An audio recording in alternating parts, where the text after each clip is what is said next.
ആത്മീക തലം ജഡീക തലത്തെക്കാട്ടിലും ശക്തിയേറിയതാണ്.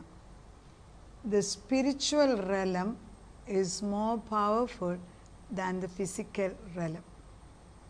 പ്രകൃതി മണ്ഡലം, അതായത് പ്രകൃതി നാച്ചുറൽ realm എന്ന് പറയുമ്പം പ്രകൃതിയിൽ കാണുന്ന എല്ലാം നാച്ചുറലാണ്. നമ്മളൊരു ചെടി ഒരു വിത്തിട്ടു, അത് കിളുക്കും, അത് വൃക്ഷമായും, അത് നാച്ചുറലി നമുക്ക് കാണാൻ സാധിക്കും. കൊച്ചു കുഞ്ഞുങ്ങളുണ്ടായി അവർ വളർന്നു വരും, നമ്മൾക്ക് അവർ വളർന്ന് മിടുക്കരാകും. നമ്മൾ നാച്ചുറൽ realmലാണ് കാണുന്നത്. എന്നാൽ ഈ കുഞ്ഞുങ്ങളുടെ തന്നെ ആത്മീക തലം, അതായത് ആ ദൈവവുമായിട്ടുള്ള ബന്ധത്തിൽ ഇവരെത്രമാത്രം വളർന്നു നമുക്ക് പുറമേ നോക്കിയാൽ കാണാൻ സാധിക്കത്തില്ല. അതുപോലെ തന്നെ വായുമണ്ഡലത്തിൽ എംറ്റി ആയിട്ടൊരു സ്പേസ് ഇല്ല. എപ്പോഴും ഒരു വാക്വം എന്ന് പറയുന്നതിനകത്ത് എന്തെങ്കിലും ഒരു ശക്തി ഉണ്ട്. അത് പോസിറ്റീവോ നെഗറ്റീവോ ആകാം, ദൈവശക്തിയോ ദുഷ്ടശക്തിയോ ആകാം, ഇരുട്ടോ വെളിച്ചമോ ആകാം. അപ്പം വെളിച്ചത്തിന് ഇരുട്ടിനെക്കാട്ടി ശക്തി ഉണ്ടേ എങ്കിലും ഇരുട്ട് നടക്കുന്നിടത്ത്, ഇരുട്ട് പൂർണ്ണമായിട്ടിരിക്കുന്നിടത്ത് ആരെങ്കിലും ഒരാൾ വെളിച്ചം പകർന്നില്ല, അവർ ഇരുട്ട് തന്നെ ഇരിക്കും. അപ്പോൾ നമ്മൾ വിചാരിക്കും ഇരുട്ടിന് ആ ശക്തി എന്നല്ല. ഇരുട്ടിലാണ് ദൈവം തൻ്റെ ആത്മാവിനെ അയച്ചതും ഇരുട്ടിലായിരിക്കുന്ന മനുഷ്യർക്കാണ് ദൈവം വിളിച്ചത്. അതുകൊണ്ടാണ് Isaiah 9 പറയുന്നത്, ഇരുട്ടിൽ നടന്നൊരു ജനം വലിയൊരു പ്രകാശം കണ്ടു. നമ്മൾ ഈ പഴയ നിയമത്തിൽ നിന്ന് പുതിയ നിയമത്തിലോട്ട് കയറുമ്പോഴത്തേക്ക് കർത്താവ് മാലാഖി കഴിഞ്ഞിട്ടൊരു 400 വർഷം ഒന്നും മിണ്ടിയില്ല. കാരണം എല്ലാം ജഡത്തിൽ അങ്ങനെ ചീർത്ത് കെട്ടി ഇരിക്കുന്നതല്ലാതെ വചനം അറിയാത്തവരൊന്നും അല്ല. പക്ഷേ അവരോട് ദൈവത്തെ അറിയുന്ന ജനത്തോടെ ഈ പറഞ്ഞത്. 400 വർഷം മിണ്ടാഞ്ഞിരുന്നതിൻ്റെ റീസൺ പറഞ്ഞിട്ട് കാര്യമില്ല. അവരവരുടെ ജഡീക തലം മാത്രം, എങ്ങനെ സുഖമായിട്ട് ജീവിക്കണം, മറ്റുള്ളവരുടെ എങ്ങനെ എനിക്ക് പണം ഉണ്ടാക്കണം, എൻ്റെ കാര്യത്തിന് വേണ്ടി മറ്റുള്ളവർ ജോലി ചെയ്യണം, ഇങ്ങനെ എൻ്റെ സാമ്രാജ്യം ഉണ്ടാക്കി പല സാമ്രാജ്യങ്ങളുണ്ടാക്കാനാണ് മനുഷ്യൻ ശ്രമിച്ചത്. അവിടെ ദൈവത്തിന് സ്ഥാനമില്ല. എന്നാൽ ആത്മീയ ഗോളത്തിൽ നമ്മൾ നോക്കുകയാണെങ്കിൽ ഒരു വൃക്ഷമാണ് എൻ്റെ ഏറ്റവും ഇമ്പോർട്ടൻ്റ് ആയിട്ട്. ഒരു മാവേൽ മാങ്ങ ഉണ്ടായി തന്നെ തിന്നൂല, അത് തിന്നത്തില്ല. ഒരു നദിക്കകത്ത് വെള്ളം ഉണ്ടെങ്കിൽ ആ നദി തന്നെ അത് കുടിക്കുന്നില്ല, അത് ഒഴുകി താഴോട്ട് പോവുകയാണ്. ഒരു മാവേൽ മാങ്ങ ഇവിടെ നിറഞ്ഞാൽ അത് താഴോട്ട് വീഴും, അത് താഴെയുള്ളവർ പെറുക്കിയെടുക്കുക, അല്ലേ പക്ഷികളോ മൃഗങ്ങളോ അത് വന്ന് കഴിക്കും. So it is never using it self. But human beings, നമ്മൾ ചെറ കിട്ടിയാലും നമുക്ക് പോരാ. ഇന്ന് യുഗത്തിൽ, ഇന്ന് കാലത്തിൽ കുടുംബജീവിതം തകരുന്നതിൻ്റെ ഏറ്റവും വലിയ പ്രധാന പോയിൻ്റ്, മനുഷ്യനെല്ലാം പ്രാകൃത മനുഷ്യനെ പോലെ പ്രകൃതി മണ്ഡലത്തിൽ അല്ലെ നാച്ചുറൽ realmൽ കാണുന്നതിൽ മാത്രം ആശ്രയിച്ചിട്ട് എനിക്കൊരു ദൗത്യമുണ്ട് എന്ന് മറന്നു പോകുന്നു. എനിക്കൊരു ബൗണ്ടൻ ഡ്യൂട്ടി ഉണ്ട്. I am ordained. ഈ ഭൂമിയിൽ ഞാൻ വന്നിരിക്കുന്നത് ഒരു കാര്യം ചെയ്തെടുക്കാൻ എന്നുള്ള ബോധം അവർക്കില്ല. സോ അത് ചെയ്യാവുന്ന സമയത്ത് കല്യാണം നടത്തുമ്പം അപ്പനമ്മമാർ സ്ഥലങ്ങൾ വിറ്റ് വസ്തു വിറ്റ് ഉള്ള ലോകത്തിലുള്ള ആളുകളെല്ലാം വിളിച്ച് ഉള്ള കടകളിലുള്ള സ്വർണവും കൊടുത്തു വിട്ട് അവസാനം 2 വർഷത്തിനകം അതുങ്ങളൊന്നുമില്ലാതെ സൂയിസൈഡ് ചെയ്യും. അങ്ങനെയുണ്ട്. Because we are giving more importance to the ജഡീക തലത്തിന്. ആ ജഡീക തലം മാത്രം വീർത്ത് അകത്ത് ആത്മാവൊന്നുമില്ലാത്തതിനാൽ ഏത് ചെറിയ കാറ്റിന് പോലും അവർ നശിച്ചു പോകുന്നതായിട്ട് കാണുന്നു. അതല്ലേ പറയുന്നത്, വീട് പണിയുന്നവനെ കുറിച്ച് കർത്താവ് 2 തരത്തിലുള്ള വീട് പണിയാം. ഒന്ന്, വീട് മണലിൻ്റെ മുകളിൽ പണിയുന്നവൻ. മണലിൻ്റെ മുകളിൽ പണിയുന്നവൻ്റെ വ്യത്യാസം എന്താ വെച്ചാൽ, മണലേൽ കൊണ്ടുവന്ന് വീടിൻ്റെ ഒരു കഷ്ടി എളുപ്പം വെച്ച് തീർക്കാം. പക്ഷേ കാറ്റും കോളും വരുമ്പോൾ ആദ്യത്തെ കാറ്റിന് അത് ഇടിച്ചു വീഴും. പിന്നെ അതിൻ്റെ പതനം എന്നേക്കും കഷ്ടമെന്നാണ് പറയുന്നത്.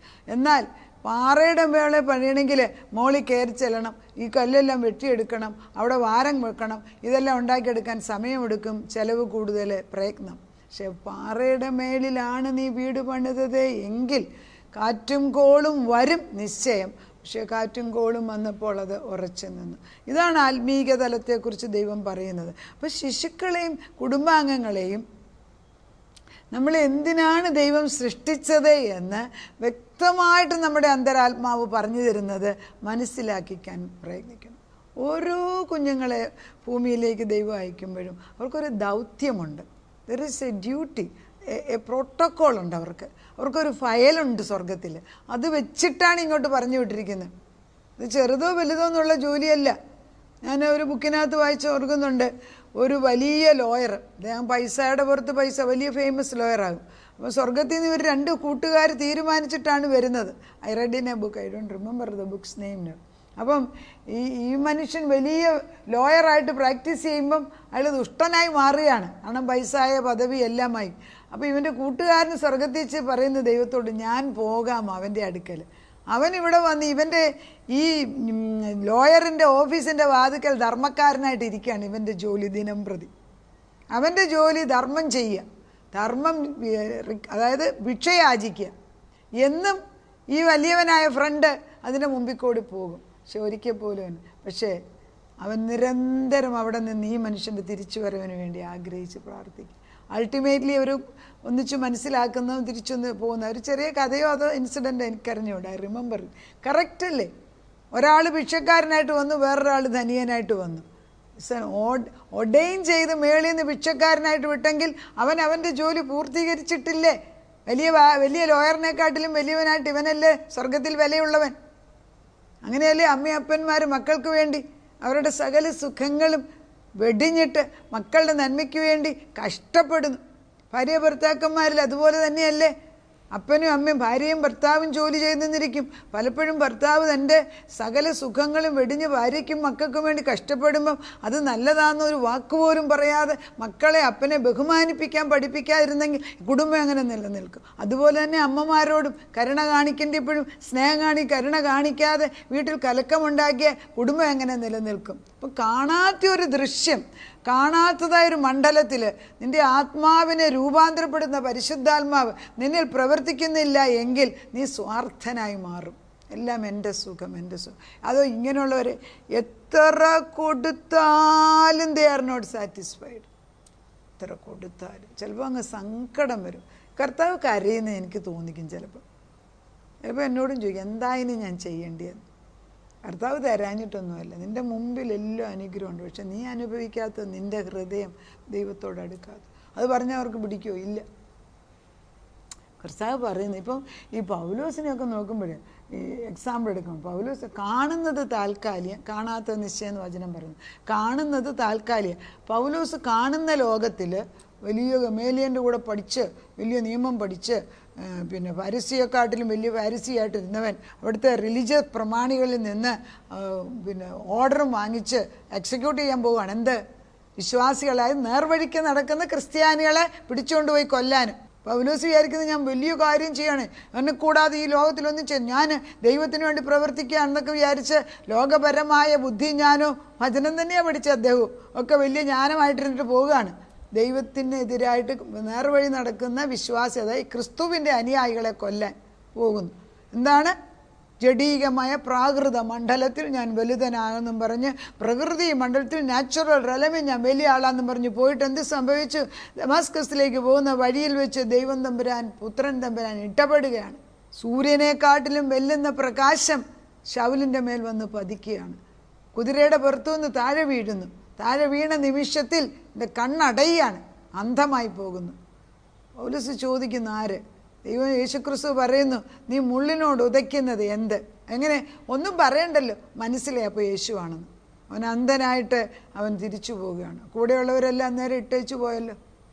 ആത്മീക മണ്ഡലം തുറക്കണമെങ്കിൽ നിൻ്റെ ജഡീക മണ്ഡലം ഒരു സമയത്ത് ദൈവം അടയ്ക്കുമെന്ന്. അടയ്ക്കും. അങ്ങനെയല്ലേ നമ്മളൊക്കെ സുവിശേഷത്തിന് നിൽക്കുന്നത്. ഞാനൊക്കെ അങ്ങനെയാണ്. ലോയറായിട്ട് പ്രാക്ടീസ് ചെയ്യുന്നിടത്ത് കർത്താവ് തന്നെയാണ് അടിച്ചു മാറ്റിയത്. അല്ലാതെ നമുക്ക് വിളിയുണ്ടെന്നറിയാം. കാരണം എൻ്റെ അമ്മ എപ്പോഴും പറയും, എന്നെക്കാട്ടി കൂടുതൽ നീ വചനം പറയുന്നു. വിളിയുണ്ടെന്നറിയാം, പക്ഷേ വിളിക്കൊന്നും നമ്മളാരും അടങ്ങി വരൂല. പക്ഷെ കർത്താവ് ഒരു പിടിച്ചൊരു കുലുക്കം കുലുക്കിയാൽ കുലുക്കിയതാണ്. ദൈവമാണ് ഇതിൻ്റെ പുറകിൽ നിൽക്കുന്നതെങ്കിൽ നീ എത്ര ഉതച്ചാലും മുള്ളിനോട് ഉതയ്ക്കത്തേ ഉള്ളൂ. അങ്ങനെ പൗലോസിൻ്റെ കാഴ്ച നഷ്ടപ്പെട്ടതിന് അനാനസ് എന്ന് പറഞ്ഞ ഒരു സാധാരണ ഒരു പ്രോഫറ്റ് എന്ന് പ്രാർത്ഥിച്ചു. അവരുടെ കണ്ണിൻ്റെ തിമിരം മാറി. അന്നു മുതൽ പൗലോസ് ദൈവത്തിൻ്റെ ആത്മീക ഗോളത്തിൻ്റെ ഏറ്റവും വലിയ പ്രവാചകനായിട്ട് നിൽക്കുകയാണ്. ലേഖനങ്ങൾ എഴുതിയ, ആത്മീയ മണ്ഡലത്തിൽ എഴുതിയ പൗലോസ് പറയുന്നു, നിൻ്റെ അകത്തെ മനുഷ്യന് പുഷ്ടിപ്പെടുത്താൻ വേണ്ടി, ദൈവത്തിൻ്റെ മഹത്വത്തെ അറിയാൻ വേണ്ടി, ദൈവസ്നേഹം എന്തെന്നറിയാൻ വേണ്ടി ദൈവം നിന്നെ തിരഞ്ഞെടുത്തതെന്ന് പൗലോസ് പിന്നെ ഇദ്ദേഹം എഴുതി വെച്ചിരിക്കുന്ന, പൗലോസ് എഴുതി വെച്ചിരിക്കുന്ന ലേഖനങ്ങൾ എത്ര വായിച്ചാലും അതിൻ്റെ ആഴം മനസ്സിലാവൂല. Because they are written for your spirit. നിൻ്റെ ജഡത്തിന്, സുവിശേഷത്തിൽ കുറേയൊക്കെ ജഡശക്തിക്ക് വേണ്ടി എഴുതിയിട്ടുണ്ട്, സൗഖ്യം കൊടുക്കാൻ, പിന്നെ കണ്ണ് കാണാത്തതിന് കണ്ണ് കൊടുക്കാൻ, പിന്നെ കർത്താവ് വരുന്നിടത്തൊക്കെ മരിച്ചൊരു, അതൊക്കെ ജഡീകാര്യത്തിൽ അപ്പം യേശു ചെയ്ത് കാണിച്ചിട്ടുണ്ട്. പക്ഷേ main purpose is not that. Main purpose is ആത്മീക ശക്തമായ പ്രവർത്തനം, ആത്മീക മണ്ഡലം കോൺക്വർ ചെയ്യുക, എൻ്റെ ആത്മാവിനെ വീണ്ടെടുക്കുക, നഷ്ടപ്പെട്ട പരിശുദ്ധാത്മാവിനെ തിരിച്ചു തരിക. അത് പൗലോസ് വ്യക്തമായിട്ട് എഴുതിയിരിക്കുന്നു. അതുകൊണ്ടാണ് പൗലോസ് പറഞ്ഞത്, കാണുന്നത് താൽക്കാലികമാണ്, ഇതിന് ഒത്തിരി പ്രാധാന്യം കൊടുക്കല്ലേ. നൊടി പിന്നെ കഷ്ടമൊന്നും, പിന്നെ ഈ വലിയ കുതിരപ്പുറത്ത് നടന്ന മനുഷ്യൻ പിന്നെ അടിയും കൊണ്ട് തൊഴിയും കൊണ്ട് മനുഷ്യൻ കൊന്ന് ചത്തെന്നും പറഞ്ഞിട്ട് വെച്ച് പോയി. കപ്പലിനകത്ത് വെച്ച്, വെള്ളത്തിനകത്ത് വെച്ച് എത്രയോ പ്രാവശ്യം വെള്ളത്തിൽ ചാകേണ്ടതായിരുന്നു. ഇങ്ങനെയൊക്കെയുള്ള മനുഷ്യൻ എഴുതിയിരിക്കുന്നു.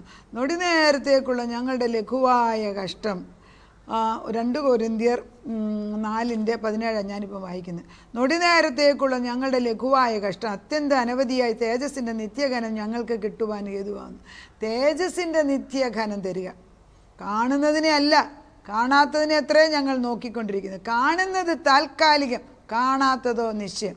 അത് കഴിഞ്ഞ് പൗലോസ് പറയാണ്, ഈ കൂടാരമാകുന്ന നിങ്ങളുടെ ഭൗമിക ശരീരം, എർത്ത്ലി ടെൻറ്റ്, ഇറ്റേണലായിട്ടുള്ള ദൈവത്തിൻ്റെ ആത്മാവിനെ വഹിക്കുന്ന ആലയമാക്കി മാറ്റണം.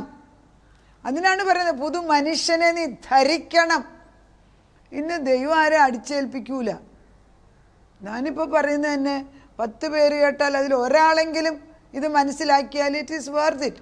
ഒരാളുടെ ആത്മാവ് ലോകത്തിലുള്ള സകലത്തിനെക്കാട്ടിലും സമ്പത്താണെന്നും അത് ദൈവം പറയുന്നുവെങ്കിൽ ഒരു വ്യക്തിക്കെങ്കിലും വ്യത്യാസം വന്നാൽ ദാറ്റ്സ് ഇനഫ്. പക്ഷെ കൊള്ളണം, ഇത് പ്രവർത്തിക്കണം. കർത്താവിൻ്റെ വചനം ജീവനുള്ള വാളായിട്ട് വന്ന് പ്രവർത്തിക്കുകയാണ്. ഇത് തലമുറകളിൽ ചെന്ന് വീഴണം. അവർ ഉറങ്ങിയിരിക്കുന്നു. യോന ഷിപ്പിൻ്റെ അടിയിൽ കിടക്കുന്നിടത്ത് ചെന്ന് പ്രവർത്തിക്കുന്ന ഒരു കോളം അയച്ചു കൊടുക്കണം, ഒരു വലിയ വേവ്സ് അവിടെ ചെല്ലണം, ഒരു കാറ്റും കോളും അടിച്ചു കൊടുക്കണം. ദൈവം ചെയ്യണം. ദൈവം ചെയ്തു കഴിയുമ്പോൾ, ദൈവം ചെയ്യുമ്പോഴുണ്ടല്ലോ പിന്നെ ആരും പഠിപ്പിക്കണ്ട. പിന്നെ അവർ തത്ത പറയുന്ന പോലെ പറഞ്ഞോളും. ഞാൻ പറയുന്നില്ലേ, എന്നെ വിളിച്ചു മാറ്റിയ ദൈവം എന്നെക്കൊണ്ട് പറയിപ്പിക്കുന്നുണ്ടല്ലോ. കുറയ്ക്കാമെന്ന് കാണുമ്പോൾ കർത്താവ് കൂട്ടിക്കൂട്ടി പറയിപ്പിക്കുന്നു. അത് നമ്മൾ മനസ്സിലാക്കി. The spiritual realm, natural realm is the reflection of the spiritual realm. When you look in the mirror, you are seeing the reflection of you. That reflection is the natural. അതായത് നമ്മൾ കണ്ണാടി നോക്കുമ്പോൾ എൻ്റെ മുഖം അപ്പുറത്ത് കാണുന്നെങ്കിൽ അത് നാച്ചുറലായിട്ട് കാണുന്നതാണ്. ഞാനിപ്പുറത്തിരിപ്പുണ്ട് സബ്സ്റ്റൻസ്, പക്ഷെ അപ്പുറത്തൊരു നാച്ചുറലായിട്ട് എനിക്ക് കാണാം ഒരു റിഫ്ലക്ഷൻ. പക്ഷേ ആ റിഫ്ലക്ഷനേൽ എനിക്കൊരു പൊട്ടുണ്ടെങ്കിൽ അത് മാറ്റണമെങ്കിൽ അതേല കണ്ണാടിയെ തുടച്ചുകൊണ്ട് മാറുന്നില്ല. I have to remove it here. അതുപോലെ തന്നെയാണ് ആത്മീക ഗോളത്തിലെ ഒരു റിഫ്ലക്ഷൻ മാത്രമാണ് ഈ ജഡീക ഗോളം. ആത്മാവിൽ മാറ്റം വരുത്തിയെങ്കിൽ എൻ്റെ ശരീരത്തിൽ മാറ്റം വരത്തുള്ളൂ.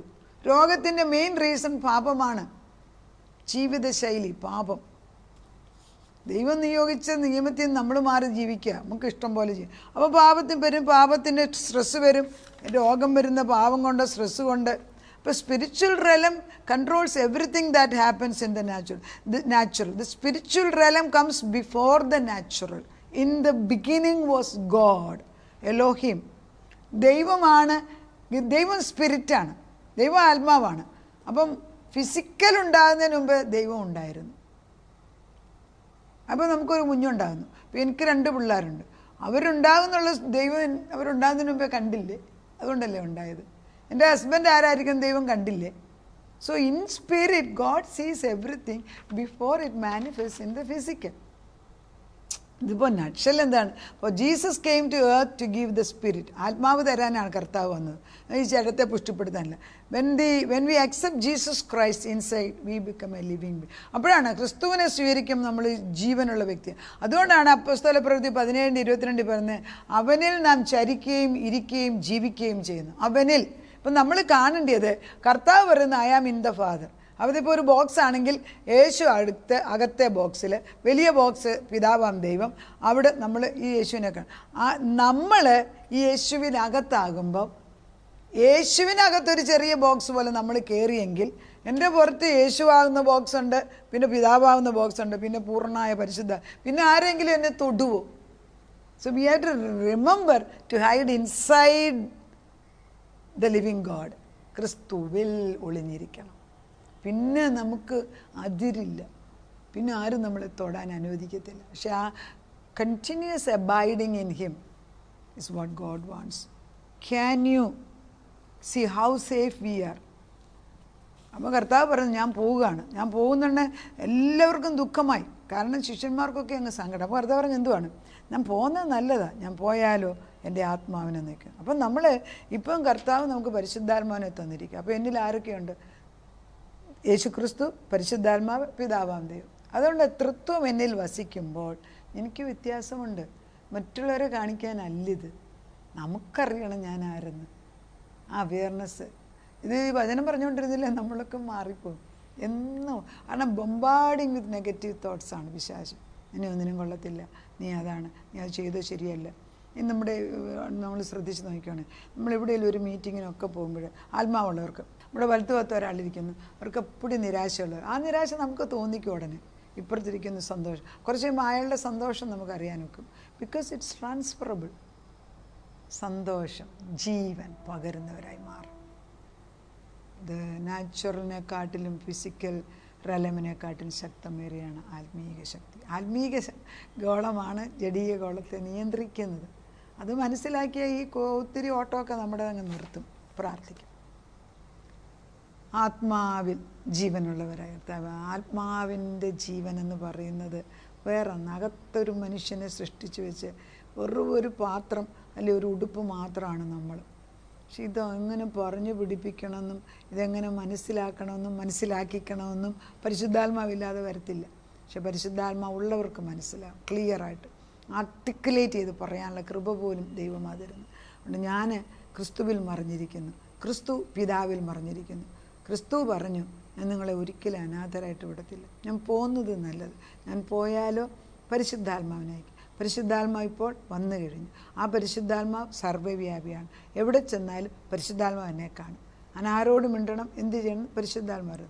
അതിന് പൂർണ്ണമായിട്ടും ദൈവത്തെ വിളിച്ച് സത്യദൈവത്തിൻ്റെ ആത്മാവിൽ പരിശുദ്ധാത്മാവിന് ഇഷ്ടം പോലെ അവിടുന്ന് ചലിപ്പിക്കുന്നത് പോലെ എക്സിക്യൂട്ട് ചെയ്യുവാൻ അല്ലെങ്കിൽ പ്രവൃത്തി ചെയ്തെടുക്കാൻ പരിശുദ്ധാത്മാവ് ഞങ്ങളെ സഹായിക്കണമേ. പൂർണ്ണമായിട്ടും ഞങ്ങളെ ഏൽപ്പിച്ചു തരുന്നു. പുതിയ സൃഷ്ടികളാക്കിയ ജീവിതത്തിൽ എന്നും ഫലം കായ്ക്കുന്ന വൃക്ഷങ്ങളാക്കി, ഫലം കായ്ക്കുന്ന മുന്തിരികളാക്കി, എന്നിൽ നിറച്ച് ധാരാളം ഫലം കായ്ക്കുന്നവരാക്കി ഞങ്ങളെ, ഞങ്ങളുടെ തലമുറകളെ ആക്കണമേ. പ്രയോജനമുള്ള ജീവിതം ലോകത്തിൽ ഒരു ദിവസമെങ്കിൽ ഒരു ദിവസം അത് അനുഗ്രഹവും വെളിച്ചവുമാക്കി മാറ്റത്തില്ല. ദുഷ്ടൻ്റെ ഒരു പ്രവർത്തനങ്ങളുടെ അടുക്കല്. കൃപ തോന്നി ഞങ്ങളെ അനുഗ്രഹിച്ചതിന് നന്ദി. യേശുക്രിസ്തുവിൻ്റെ പുണ്യനാമത്തിൽ തന്നെ ആമേൻ.